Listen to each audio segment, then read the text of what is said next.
Hague to a new defense investment pledge of 5%. Germany will meet our new spending target well before the 2035 deadline.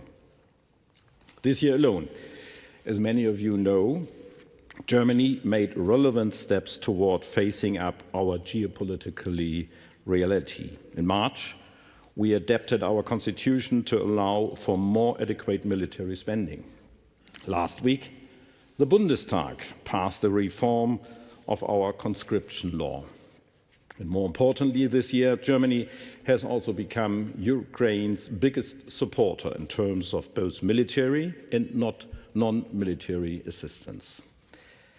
At last week's NATO Foreign Ministers meeting, together with Norway, Poland and the Netherlands, dear Mark, we announced financing for 2 additional packages of acquisitions under the prioritized Ukraine requirements list, bringing our total contribution to $700 million. But I also want to say this: more allies in Europe need to urgently step up. We are grateful for the United States' efforts in pursuing a lasting peace in Ukraine. Relevant progress has been made with crucial Ukrainian and European involvement in sketching out key principles for this. This includes, in particular, securing an end to the war that leaves Ukraine sovereign, independent, and secure from future Russian aggression.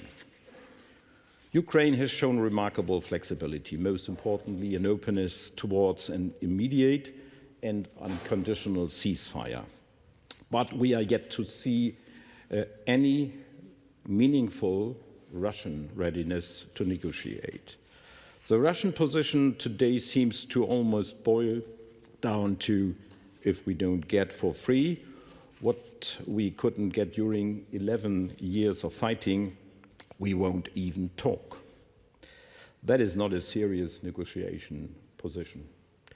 But it is a potent reminder that this war will probably only end when Putin feels that the consequences of continuing it having become too painful. To get there are, in my view, 2 things that we, as European allies, need to do. First, we need to increase the pressure on Russia. We need to let Russia know that the costs, especially the long-term costs of continuing its senseless war, are only about to rise. Leveraging Russia's frozen sovereign assets in Ukraine, as proposed by German Chancellor Merz, is a necessary step towards that end. But secondly, and even more importantly, we need to maintain cohesion within NATO. For what sets us apart from Russia is this: we say what we do what we say, and we stand on the side of freedom. And as free countries, the differences in political outlook that will ever cease to exist between us should never drive us apart. For they are first and foremost this: an important source of our strength. I thank you, and I look now forward to hearing you, dear Mark, the Secretary General of NATO. Thank you so much.